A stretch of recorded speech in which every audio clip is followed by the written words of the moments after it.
What I say about it is that religiousness is the bane of, you know, uh, education, as in civilization and modernization in the North region. The North has never seen anything good about Western education, which is why they go contrary to what Western education says. What do I mean here? Arab brings about Islam in Nigeria. They have a certain ideology, they have rules and regulation within that context. Then Nigerian man, Fulani man, black man from West Africa hijack Arab ideology based in Islam, edit it, mend it, doctor it in a way it selfishly suits his interest. I'm trying to analyze on about what the Fulani oligarchs are doing about Islam. They have taken Islam so close as if Prophet Muhammad is a Fulani man. He might be, because most of the films I watched, Prophet Muhammad is black in color, in complexion. So, where am I going to? I would like you to understand that during worshiping, the worshiping place of the Muslims is called mosque, while the worshiping place of the Christians is called church. So I don't see the reason why people should come out en masse every Sunday, leaving the church, that they should all congregate inside, what? Be listening to word of God, and settle outside on the highway, on the street, on the major road, and block it, and somebody will mount pulpit and be preaching word of God, thereby obstructing people's traffic, vehicular movements. God did not tell us that. And if you read the Bible, he does not say so. What he says is that you gather in the church, you hear the word of God. By me hearing every church service or every program, you will gather what? You will gather more faith. You will be strong in faith, because faith cometh by hearing. When you hear word of God constantly, and it should be adhered or administered right in the church, is not on the road. That is my Christianity for me and for any other Christian. But when Muslims have learned to gather in the mosque, from the mosque, because it is a Friday, nobody should move anywhere in the Muslim communities, because they want you to stand still on a traffic hold up. They will tell you, be very patient, our service will just end. Now I begin to wonder, is it being practiced like this in Saudi Arabia? Okay, Medina Mosque will fill up. They will leave Medina Central Mosque, Mecca, and what? Block the whole major roads in Mecca and Medina, so that people will not what? Drive across. There will be vehicular what? Issue on the roads in Medina. Is it like that? Okay, when truck ram into 14 Muslim or Islam faithfuls, or Muslim faithfuls anyway, sorry, it seems that something is going wrong somewhere. Something actually went wrong, because that road, the truck would not have entered the mosque and do what? Ram into worshippers in the mosque and kill all of them. No. But this time around, some persons were worshiping on the road and listening to me. And it happened that they saw that the road is meant for what? Vehicles. It's for locomotives, automobiles. It is not for gathering, for prayer. If at all the mosque is not big enough, you have the right to do what? To go to the Muslim praying ground.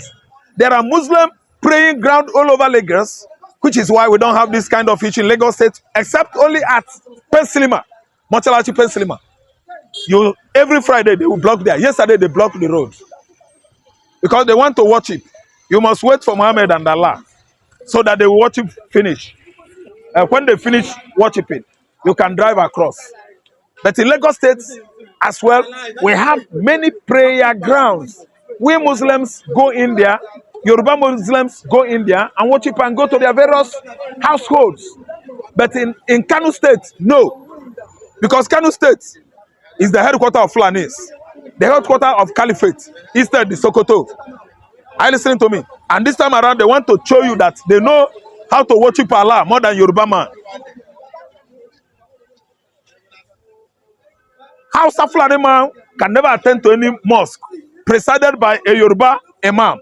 Because Hausa Fulani believe that they are the imam. Now them, they know Islam more than anybody.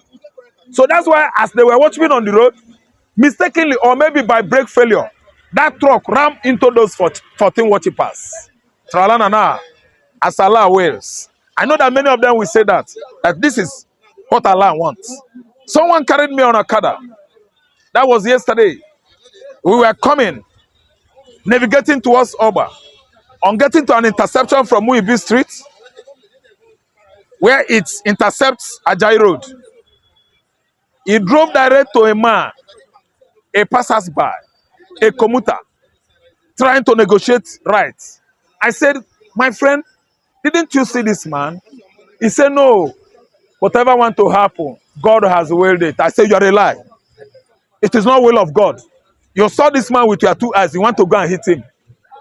Had it been you did, I would have alighted from my Okada, calculate the distance you have already taken me.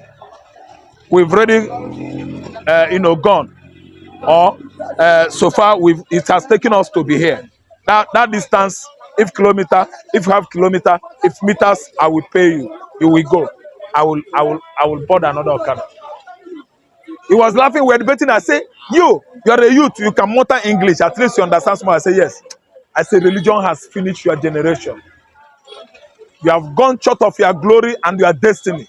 Because someone from Middle East has brought his ideology here, told you how to do it.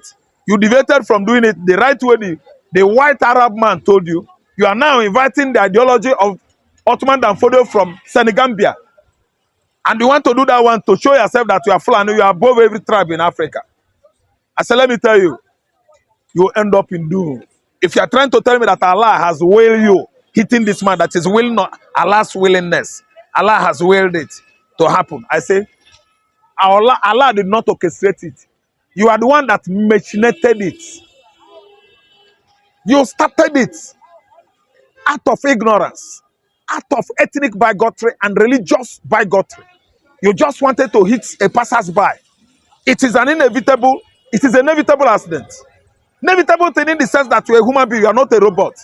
Even if you are artificial intelligence, you should have known that somebody is closer to you. To avoid it, now you want to ram into the man, to wound him and say, Allah, whichever way God wants it to. I say, no, God doesn't want many things that is happening in the north. It is happening out of absolute ignorance and illiteracy. See, let me tell you, we started the argument, he was laughing, I left him. So what I'm trying to say is that I'm not happy that those 14 souls just gone like that. But what I'm trying to say is that it would have been not an inevitable accident. It would have been avoided if absolute procedures, you understand, absolute criteria, I think, observed. There are criteria of doing things. You don't leave everything, say Allah, Allah. That's why they were watching on the major road. Without observing what? Traffic protocols. Everything in life, God has given us protocols. You back it with prayer. Why are you just exposing yourself? So prone and susceptible to accidents. And later you will say it's God. May the souls of the 14 worshippers rest in peace. But I'm telling you that it could have been what? Averted. But due to religious bigotry and people that are killing human beings, claiming they are killing it for Allah. That is why it happened. The inevitable, it is, as most of them believed in the north. But as for me, it is a lie. It is an inevitable thing. It could have been averted. But due to ignorance, some ignoramus take that as an excuse and plunge into more deadly error and omission. I think I can pause here until when we come again, we can say do our normal business. Good morning to you. Yes, sir. Just today, the National Assembly set to provide plan to provide medical center for the Senate and the rest amidst this hardship going on in Nigeria. That is their way now. They are the oligarchs instead stewards. Instead of being stewards, providing stewardship for Nigerians that voted them into that position, they turn themselves to oligarchs. Yes, the aristocrats, the autocrats. That's from the lower house to the upper house of the legislatives, the senators and the House of Reps. They are masters to Nigerians. See, instead of providing solution to the current prevailing economic hardship, they resort to satisfying only their own quests. Yes, themselves first, instead the citizens first. Because what we have here is opposite of democracy. If you go to the Western world, you find out that the democracy is thriving in the right way it should. The ideology is serve the public, serve the citizens, make sure it is the electorate, the people that voted for you first. You shouldn't be the first person or the priority in the society,